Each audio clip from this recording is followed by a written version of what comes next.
Okay, so it's recording, I think. Okay, I didn't really write notes, but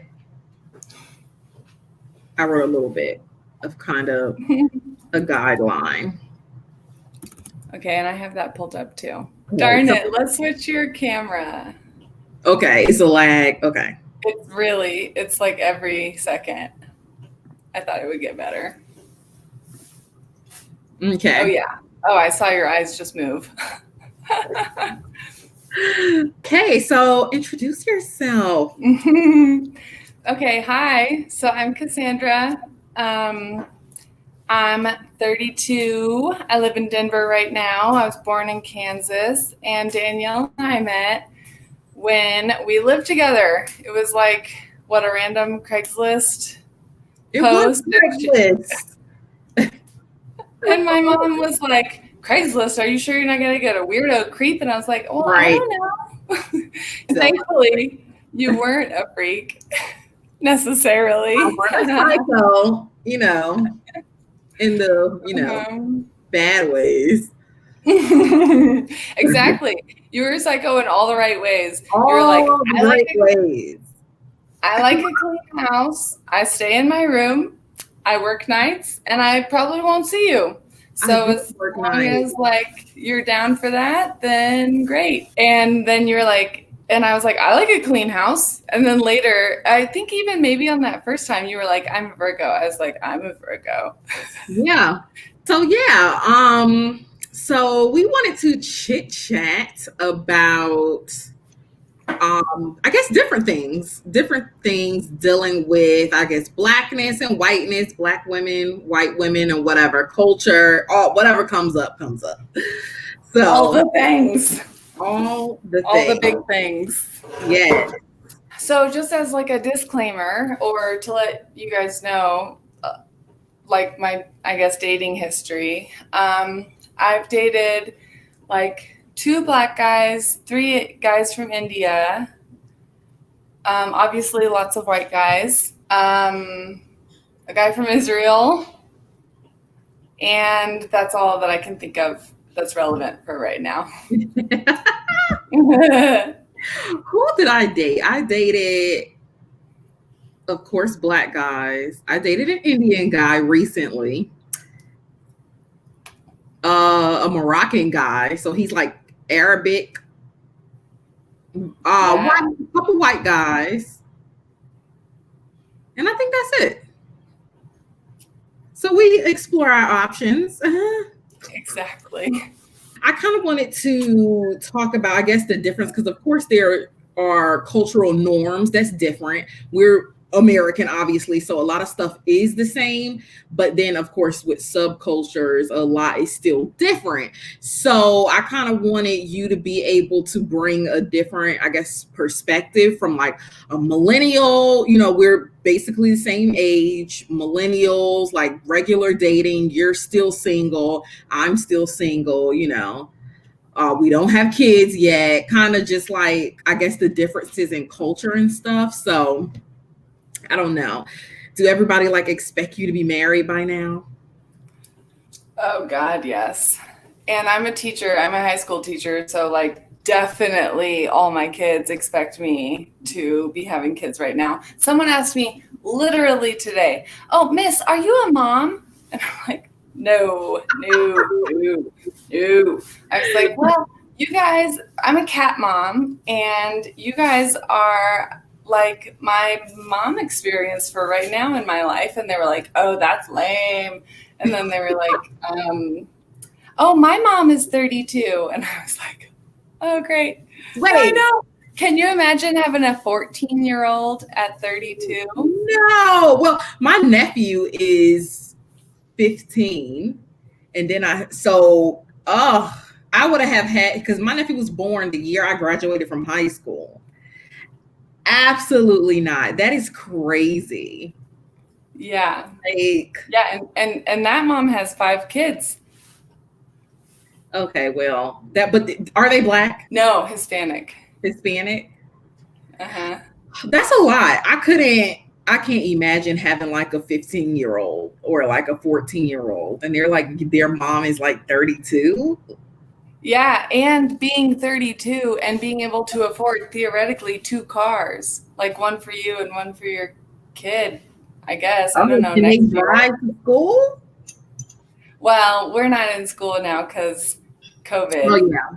But yeah, and they're not in a position where they can have 2 cars. But I don't know, thinking about myself, not that I want to, I mean, I'll give them a crappy car when they turn 16, like my parents did to me, for me. They did it for me. But yeah. I mean, at this point, I don't know if anybody, I guess people expect you to have kids. Like they'll ask and like, well, you're in a relationship, so nobody's probably asking you now. But I mean, it's still kind of an Except for the expectation. people, exactly. Except for the people who don't really know me that well. They don't know my story or anything like that. And so, of course, they're wondering because we're of childbearing age. And of our generation, like we start, I don't know, generally speaking, we kind of start thinking about having kids like at 30, 32, so on. But you start thinking about having kids at 30, 32? Well, I guess that's me and my story. Like, Okay. But I actually always grew up thinking, like, my parents had me, my mom they both were 30 and 35. They had my brother when they were 30 and then me when they were 35. But me thinking now about like being 32, having a 2-year-old, well, not about to, but kind of, I don't know, by September, about to be 3 years old. And I just think, I am glad that that's not my life. I am glad that I've taken the long route about things. Right. Because, like, I guess most specifically, my mom had 2 kids at 35 with a man that she loved deeply, and who like loved her, but wasn't trying to be faithful, wasn't trying to be a present, participatory father, etc. Like he was like, I must own business. I must work 25 hours a day at own business, etc. And so it was like my mom had 2 kids, but it's like both my mom and my dad had 3 kids. Except that the third one was different. My mom's third child was my father, and my dad's third child was his job. Not his job, his company. Yeah. So I'm glad I'm not in that situation. Yeah. Although I have noticed, like, in the last 6 months, like, something's coming up. It's coming up. I'm thinking, like, I want a kid. And my brother just had his first, so I just became an aunt. So yeah, I'm 33. So I think sometimes I forget. I'm 30, yeah, I'm 33. So me too. my mom, it was 4 of us. So my mom had all 4 of us by the time she was 32, because she had my sister at 21, me at 25, and my brother's at 27. So by 27, she had four kids. And it's like, I mean, sometimes I want kids, but it's also like I am ultimately happy that I took the long route, because sometimes even now I don't feel ready. I do get baby fever, like sometimes a lot, sometimes never. But it's like, we also live in a totally different time. So everything is really expensive. Like daycare is more than rent. It's like, oh, it's a lot. Yeah. I think in that regard, I want to say cultural norms are similar, but a lot of Black people have babies early, so which I don't recommend, because you're poor, you're broke. You may not be poor, but you're broke. That is every young person is broke, no matter what race. Right. Every young in America is broke, or in the U.S. It's like, even now, I don't feel like I have enough money to like support a kid. It's just like, I don't see how people do it. I don't see how people do it either. Some former coworkers that I had in Seattle. So I'm in Denver now, but I just moved here. I didn't just move here. I got here in the summer, and it's now January. But my coworkers at my previous school, they were both teachers. And so they were telling me like all that they had to do. Well, he was a math teacher and I was a math teacher at that time. So we were like running through the numbers like, oh, I'm sorry, how much does that cost? Oh, that's the same as like XYZ. And I just, and he had at that point now then 3 kids.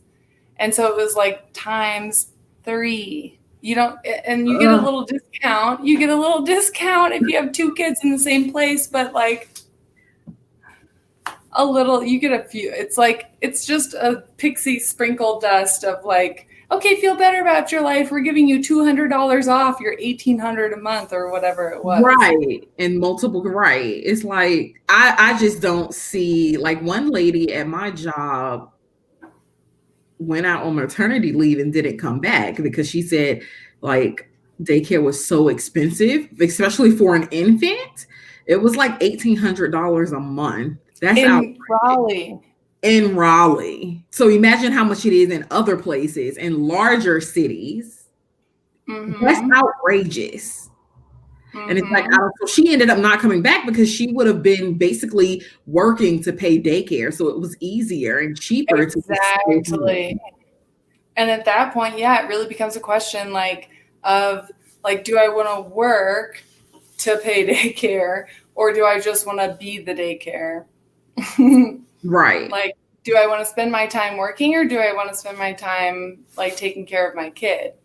And right. me myself, I've never thought that I would like to stay home and take care of a kid. I did just get off winter break, so I'm kind of feeling the stay at home vibes. And like do nothing, even though I know that stay at home moms do a ton. But like as for cultural differences, I'm skipping way back. To like, I would say more white people ask me why I'm not married yet, especially because like my boyfriend and I have been on again, off again for 11 years, which is, a lot. But it will like, and it's almost as if when they ask me, like it feels to me like the recipient of the questions and the blah, blah, blah, like, as if like they just want me to like find someone and like get married and then like maybe 1 or 2 years later, like have kids and then everything's going to be great in my life. And I'm like, whoa. First of all, I know from I was about to say firsthand, but really secondhand experience that marriage is not all that in a box of chocolates. It's a real hard. It's a real commitment. It's really serious. Well, it's not. It can be serious and silly mixed.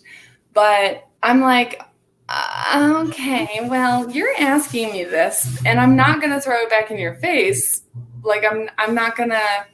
But in my mind, I'm thinking like, your marriage sucks. I want nothing to do with that. I don't want anything.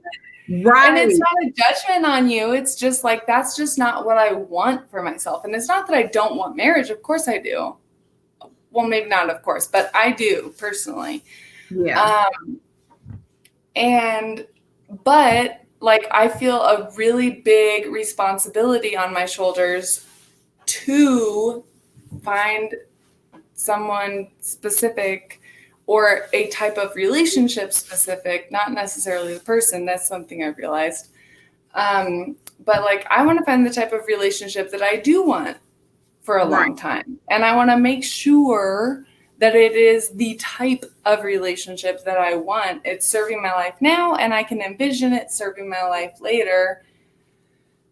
Because, I don't know, because my parents' relationship was a shit show. It was totally shitty, and I want nothing to do with that. And so like I'm going to do a wholehearted plug for therapy here, because like I've gone to therapy myself, and it was interesting. A year after I started because of a forced situation, which I won't get into. It's not important, but I kept going. So I was kind of forced, it has to do with my brother, into therapy. And I was only planning on going for like, I don't know, a month.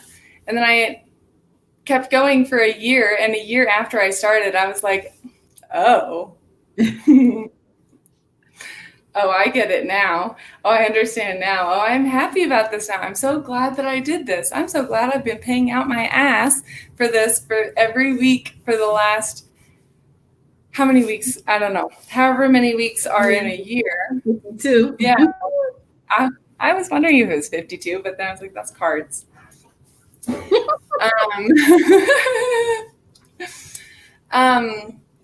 And so I stopped doing personal therapy when I moved to Denver. And then because of my boyfriend and our 11-year saga, we started going to therapy together when I got here, like maybe 2 months later. But it was absolutely a stipulation. Like, I will move here and we need to do some shit together to figure out why we can't make because we love each other, but why can't we do it? Right. And so, after every single session, you're kind of like, was that worth the $180 I just paid or whatever it was? I'm looking for a therapist, but I haven't been having any luck. I don't know. I want the right person. If I'm be spilling my guts, I want it to be the right person. So I guess it's something that I shouldn't rush. Mm-hmm. And my therapist told me, don't go to anyone, or like, if you're really trying to do some work, if you're really serious about it and you're really trying to do some work, like, don't get a therapist that has any less than 10 years experience. And I tried to abide by that when I was searching the couples therapy person, but it wasn't happening. So I was like, okay. So I just I read the profile and I found the person and I looked at the picture, of course, and was like, okay, I think this person could maybe do it or cut it or be good enough. Like, isn't that I'm just realizing it's kind of silly of us to think that, like, it's kind of wise and it's kind of silly. It's kind of wise because you're not trying to pay for something if you're not going to get a good result. But it's also kind of silly because what the fuck do we know about therapy? Who are we to be choosing and judging and professional standarding or whatever, like these people? Right. I don't know. I think I'll find one eventually, but I do want to make sure it's the right person so I can feel comfortable to talk to them. Mm-hmm. But I don't know. What else were we supposed to talk about? Okay, one last thing on therapy is that I think as a Black person, it's really probably hella freaking hard to find a Black therapist. And then out of that pool, then you have to find one that you like, that you think is going to be good or whatever. Not that you have to see people of your same race, obviously. Right. But I would imagine if I were Black, that would be something that I would want. Yeah, it depends on. Personally, I don't really want a Black therapist. Ooh.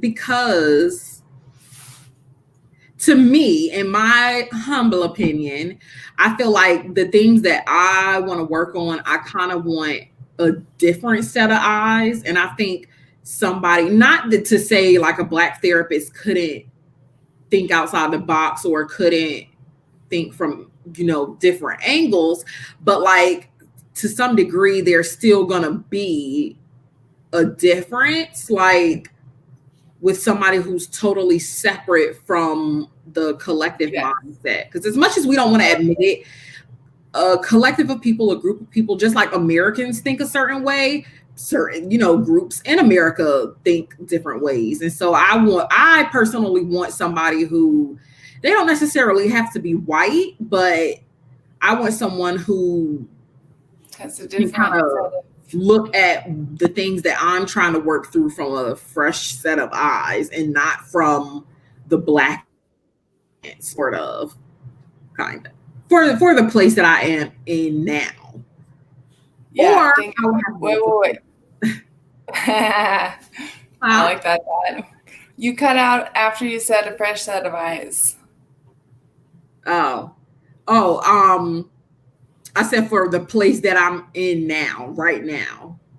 Like I was about to say, or if I had like multiple therapists, I don't know if my insurance is just the bomb. Then I could, if I just wanted to vent, but I'm not a venting kind of person, a purposeless venting. I want to do it with purpose and to solve issues. So I don't need to just talk to people just to talk to them. That is hilarious that you say that, because for the first year of my personal therapy, I really was like, and I don't think to a certain extent, like I thought like, I'm paying for your time. You're going to listen to me, bitch. Because I was really angry and upset, I guess, at that time. Not like in general. I've never been like an angry person or an upset person. But I was just angry a lot about a lot of things that I didn't even realize that I was until I got into the room. And then I was like, and I think that this is bullshit. And I think that that's bullshit. And I don't know. I'm happy to move to another topic, and I think it's a great time if we want to do that. But also, like, it was really surprising to me how I just came in and like felt like I owned his time. He's like 80 years old. And I was like, I own your time. I paid for it. So I'm going to talk about whatever I want. And this is what I want. And it was always just bitching about my job. But like through that and through his like pointed questions, he was like, oh, and does that relate to da da da da? And I was like, no, it doesn't relate to my father at all. What are you talking about? And then I was like, oh, whoa, oh no. It totally does. You got his job. Yeah. Thank you for being an 80-year-old crusty ass white man who keeps drawing the same charts on the same papers every week, because you taught me patience and to look deeper than I actually wanted to. Yeah. That's why I feel like I want a therapist. But yeah, we could pivot to the next. Okay, so I'll pick one out. Okay. So let's go straight for it. Let's go relationships between Black and white women. Okay.